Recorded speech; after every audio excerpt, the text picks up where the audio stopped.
Happy Thursday, Bayang Karista. Nagbabalik na naman po ako, Kid Abata, para magbigay ng giya. Yung araw ng Webes, no? June 4. June 4 po tayo ngayon.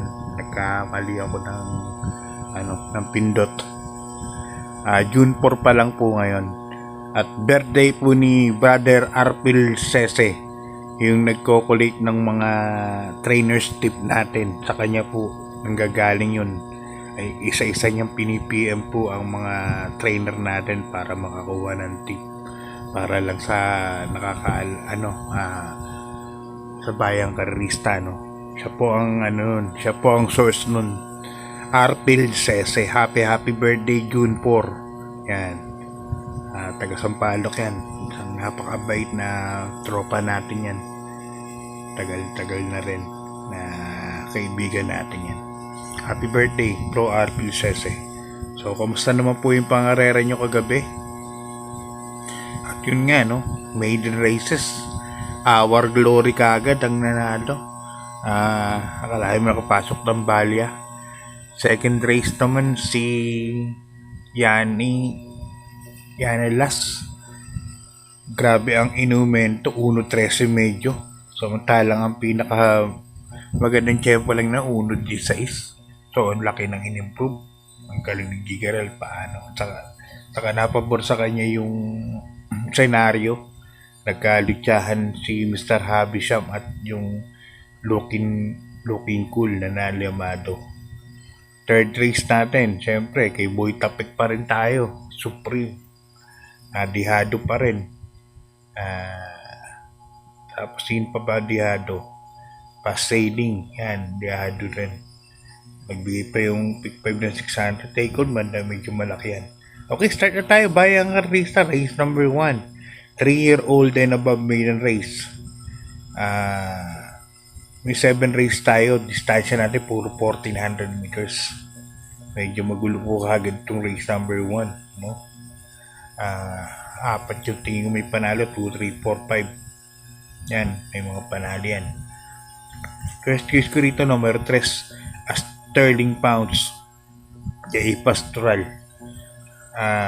May bilis at may remate rin to. Kabayan na to. At medyo linggo-linggo na tumatakbo, tingin ko.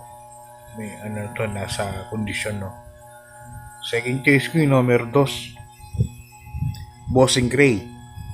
Eto, pag nalaman nyo po nalabas, pwede po kayo magtipid. Solohin niya na po yan. Kabayo po ni Boss Bear Cruz. Okay, good luck Bayang Karista. Lipat tayo sa race number 2. Isang rating base class 5, 17 to 41 points split.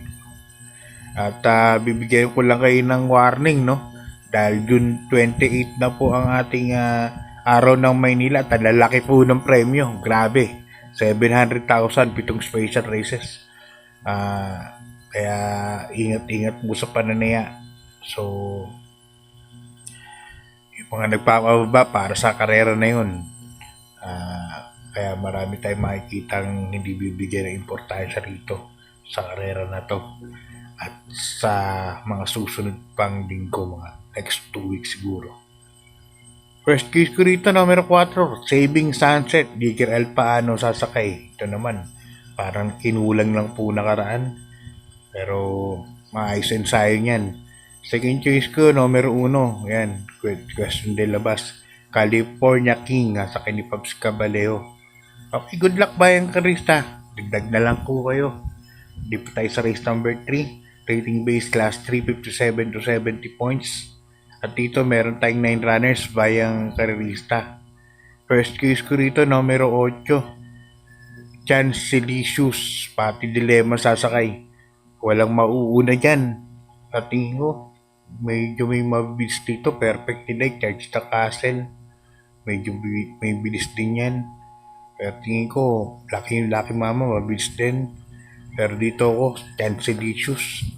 Anytime, anywhere nga, hindi pinauna yan. Kaya tingin ko, abuli na nila yan. Second choice lang yung Birdstone ni Malalamado, tingin ko. Numero 4, sakay ni Boji. Ito, alam ko, magaling to kapag ino-off the picks. Pag inuna, wala talaga. Kaya, ganito magiging discard. Pag ganun ang discard niya, malaki rin ang panalo niyan. Kaya 8-4 po ako, race number 3. Okay, good luck. Bayan ka sa lipat sa race number 4. Isang rating base class 4. 42 to 56 points split group. First case king couple entry numero 1. Ayan, kabahay ni Nool yan, kay Antonio Morales. Sa East Sant at Bravo. Yan, Bravo, medyo mabubuti na ngayon, no? Second choice ko, Dehado. Pero napakagandang kabayo ngayon. Numero 6, Sahib. Kasakay ni Jackie Michael De Jesus. Tingnan nyo, 42-44. So, 42. Bababa na yung mga yan. Sa class 3, 41. Pababa. Kaya, ingat-ingat lang. Okay, good luck. Bayan ka sa lipat sa race number 5. Sa rating base class 5, 17 to 41. Point split group. At dito meron tayong 9 runners. Ito, kung gusto kong magtipid, dahil nga gulo ng karera, sosoloin ko na yan, yung numero 6 na yan. Arturus Color Blast. Color Blast.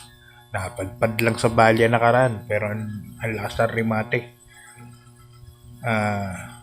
Nasa kondisyon yung kabay na yan. Saka nakaraan, puro taglabas si Senior Patrick ko eh. Nagkailangan ng proteksyon, numero 1, spaghetti pababa. At saka number 4, Amaria, Padihado. Sa mga big bettors natin. Sa mga may puhunan talaga. Dahil sa tayo walang puhunan. Makasuluhin ko na yung Arthur Score. Tatakbo si Biglang Boss, pero tingin ko walang panalo. Yan. Okay, good luck. Bayan ka rin. Lipat tayo sa race number 6. Penultimate race natin. At dito, sa rating base, class 4, 42 to 56 points split group.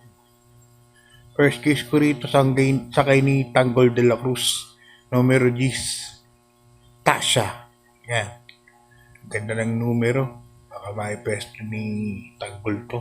Si Tasha. Last to enter eh. First case ka yan. At alam niyo naman yan. Si Tasha. Ano ng mga imported yan eh. Yan ang mga tumatalo sa mga imported na malalakas. Second case ko, yung 4A, Alibaba. Sasakay niya man ni Gael Sego Jr. Kaya dito sa penultimate race, ang pili ko, Tasha, Alibaba. Yan. Okay na ako dyan. Dalawa na yan. Okay, good luck pa yung Carissa. Lipat tayo sa ating last race. Race number 7. Isang rating base, class 4. Another 42 to 56 points split group. At dito meron tayong 9 runners bayang karerista. First case ko rito, kabahay ni Ma'am Resel Torres. Numero 4. Sing a New Song. Yan, sasakay ni Jackie Ona Baldonido. Yan ang first case ko dyan. Nakaraan, gaganda na. Last 2 runs yan, last 3 runs. Maganda na po ang tinatakbo niyan. Kaya dyan ako. Second case ko, yung imported naman ni Congressman. Numero 9. Calendar Girl. Kaya dito sa ating last race, dalawa po ang pili ko. Numero 4, Sing a New Song and Calendar Girl. Yan, ingat-ingat na sa panay, hinay-hinay lang. Bayang karista. O makakakuha kayo ng mga info, much better. Para at least malaman natin kung sino yung ultimatum labas. Mahirap kasi mataya sa biyahe. Pinaghihirapan naman natin yung pera ng ating kinikita. So, happy birthday, bro Arpil Sese. Yan. Happy 21st birthday sa'yo. Ayan. Sa nating mabay na tropa yan. Yan po yung mga kumakalat ng mga trainers natin. Okay, God bless, good luck. Maraming